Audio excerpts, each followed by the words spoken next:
శ్రీమాత్రే నమ. జయ గురు దత్తాత్రేయ నమ. ఈ వీడియోలో మనం కన్యా రాశి వారికి 2026 ఆంగ్ల సంవత్సర ఫలితాలు తెలుసుకునే ప్రయత్నం చేద్దాం.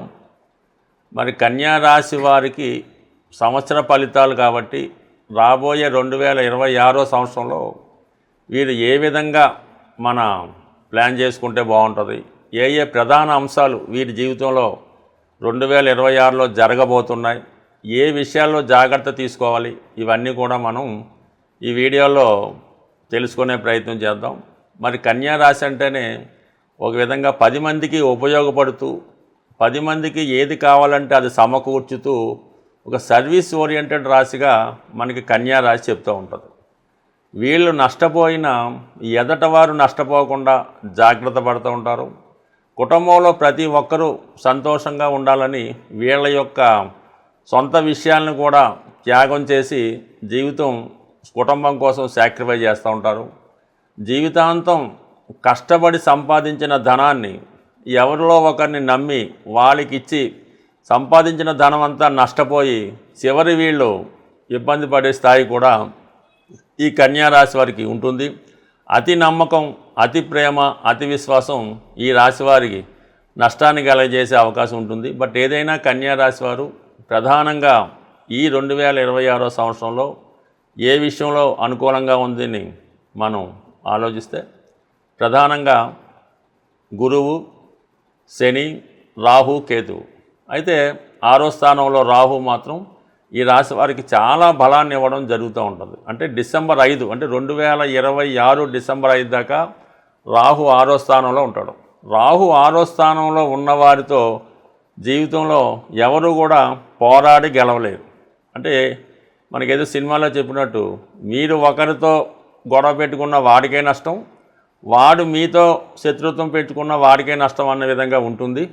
బట్ ఏదైనా ఈ రాశి వారికి కొన్ని ప్రధాన సమస్యల నుంచి బయటపడడం జరుగుతూ ఉంటుంది. ఏదైనా ఒక ఎలక్షన్లో పోటీ చేయాలన్నా, ఒక పెద్ద గవర్నమెంట్ సర్వీస్ కోసం ఈ సివిల్స్ అవ్వచ్చు, ఐఏఎస్ లాంటి ప్రధాన కోర్సుల్లో మీరు ప్రవేశించాలన్నా కూడా అవకాశం ఉంటుంది. ఎస్పెషల్లీ ఎవరైతే కన్యా రాశిలో విద్యార్థులు మెడికల్ విద్యలో ప్రవేశిద్దాం అనుకున్నారో వారికి 100% ఈ మెడికల్ ఎంట్రన్స్లో సునాయాసంగా పాస్ అయి మెడికల్లో సీటు లభించే విధంగా 100% కన్యా రాశి వారు ఈ 2026 సంవత్సరంలో మెడికల్లో కంప్లీట్గా వాళ్ళు ప్రవేశం అన్నది రావడం జరుగుతుంది.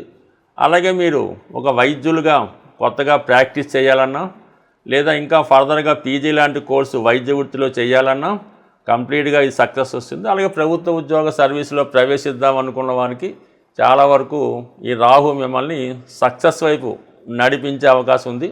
ప్రధాన లక్ష్యంగా ప్రధానంగా మీరు దాని మీదే ధ్యేయం పెడుతూ మీకు మీరే ప్రయత్నం చేస్తూ కఠోర శ్రమ చేయడం వల్ల అనుకున్నటువంటి డెస్టినేషన్ చేరే అవకాశం ఉంటుంది. అది జాగ్రత్తగా గమనించండి. ఈ కన్యా రాశి వారికి ప్రధానంగా ఏంటంటే మైనస్, వీళ్ళు ఏదో ఒక సివిల్స్కి ప్రిపేర్ అవుతున్నారు, ఏదో గ్రూప్ 1కి జరుగుతున్నారు.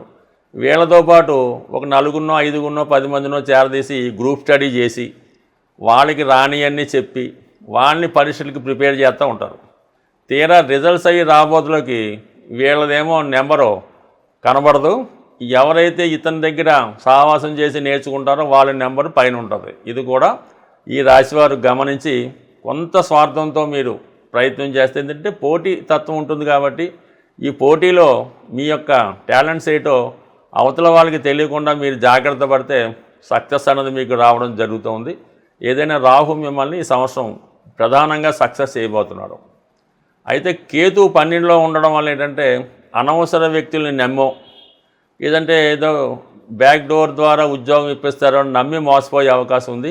అటువంటి నమ్మకుండా, అలాగే ఏంటంటే యంత్రాలు ఇటువంటి పూజలు పునస్కారాలు చేయడం వల్ల ఉద్యోగాలు వస్తాయని చెప్పి లక్షలు ఖర్చు పెట్టి ఉంగరాలు వేయించుకోవడం, తాయెత్తులు కట్టించుకోవడం, అటువంటి కార్యక్రమాలు కూడా పక్కన పెట్టి కేవలం స్వయం కృషితో ఆధారపడడం వల్ల 100% ఈ రాశి వారికి ఈ సంవత్సరంలో ప్రభుత్వ సర్వీస్ కానీ మెడికల్లో సీటు కానీ రావడం జరుగుతుంది. ఇక శని భగవానుడు 7వ స్థానంలో శని. వివాహ ప్రయత్నాలు మనం ఎంత కష్టపడినా ఏదో విధంగా వాయిదా పడుతుంటాయి. ఎవరి జన్మజాతకంలో అయితే 7వ శని ఉంటాడో వారి వివాహం ఆలస్యం అవుతూ ఉంటుంది. ఒకవేళ తొందరగా వివాహం జరిగిందనుకోండి, ఏదో వయసులో పెద్దగా ఉన్న అమ్మాయో ఏదో వైకల్యం ఉన్న అమ్మాయి రావడం వల్ల జీవితం అంతా కొట్టుకున్నట్టే ఉంటుంది. అయితే ఇప్పుడు ఈ రాశి వారికి శని భగవానుడు సప్తమంలో ఉండడం వల్ల వివాహ ప్రయత్నాలు చాలా ఆలస్యం చేస్తూ ఉంటాడు. దాన్ని బట్టి కూడా మీ యొక్క ప్రయత్నం అది చేసుకొని కొద్దిగా కాంప్రమైజ్ అవుతే మీకన్నా స్థాయి తక్కువ ఉన్నటువంటిది, ఏదో ఒక హోదా కానీ స్టేటస్ కానీ తేడా ఉన్నటువంటి వరుడు లేదా వధువుతో వివాహం జరిగే అవకాశం ఉంటుంది. సప్తమంలో శని భగవానుడు వివాహాన్ని ఆలస్యమైతే చేస్తాడు తప్ప వివాహం తర్వాత బంధాన్ని మాత్రం చాలా గట్టిగా పెట్టడం జరుగుతుంది. బట్ ఇది కూడా ఈ రాశి వారు గమనించండి. బట్ ఏదైనా శ్రమాంతర విజయం వివాహ విషయంలో అయితే ఎస్పెషల్లీ గురువు జూన్ 1వ తారీఖు వరకు దశమ స్థానంలో గురువు ఉద్యోగపరమైనటువంటి మార్పులకు అవకాశం ఇస్తాడు. అలాగే ఆధ్యాత్మిక వృత్తిలో కానీ వైద్య వృత్తిలో కానీ విద్యా రంగంలో కానీ ప్రవేశించాలనుకున్న వాళ్ళకి ఆ రంగాల్లో ఉద్యోగ అవకాశాలు కల్పించడం జరుగుతుంది.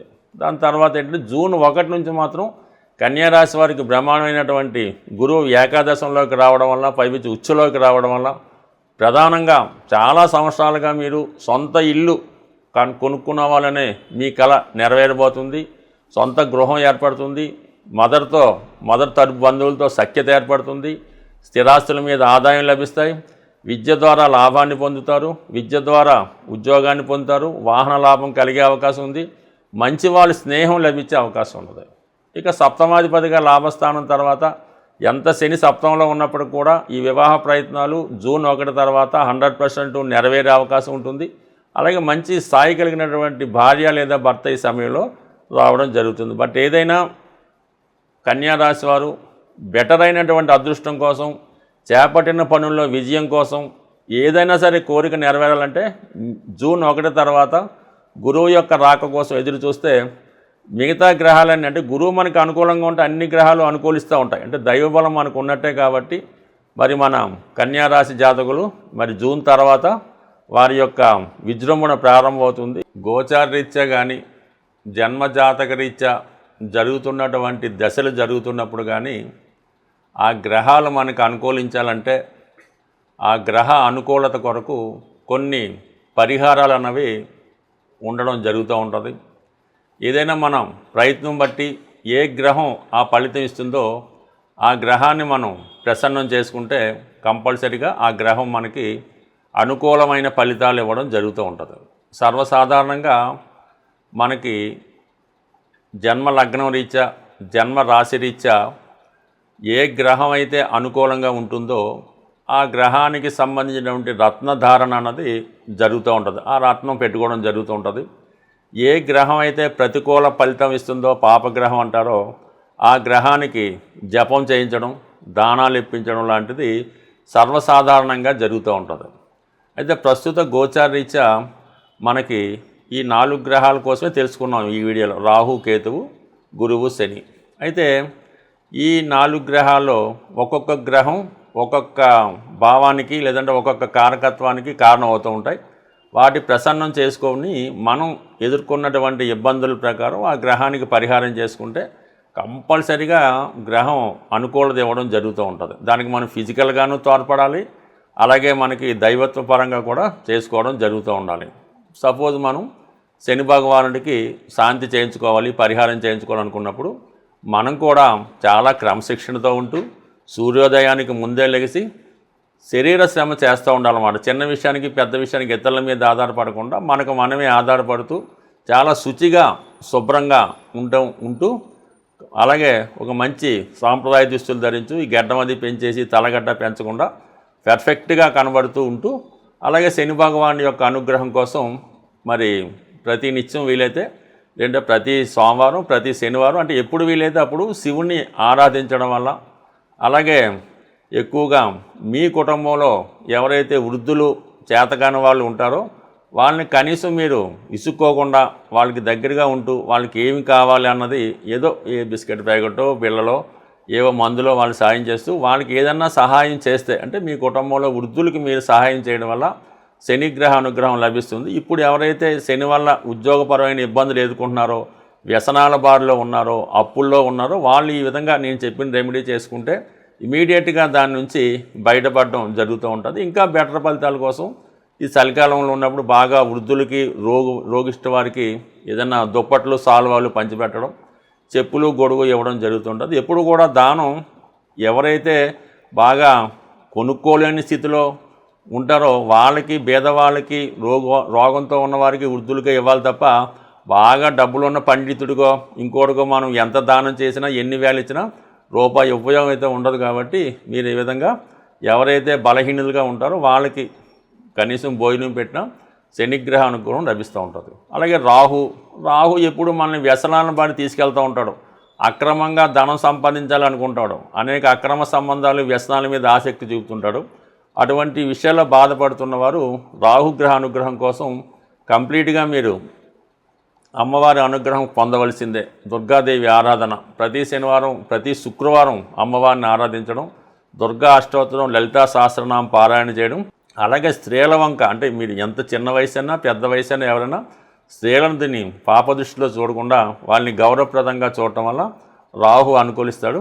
మరీ ఇబ్బందుల్లో ఉన్నప్పుడు మినప గారెలు, అంటే మినుములతో వడలు, గారెలు కొన్ని ప్రాంతాల్లో అంటారు, మినప గారెలు లాంటివి తయారు చేసి ఎవరైతే దీర్ఘకాలిక రోగంతో క్యాన్సర్ కానీ, అంటే గతంలో లెపర్స్ అని, ఎయిడ్స్ అని ఉండేవి, అటువంటి వారికి ఈ మినప గారెలు పంచిపెట్టడం వల్ల రాహుగ్రహం పరిహారం లభిస్తూ ఉంటుంది.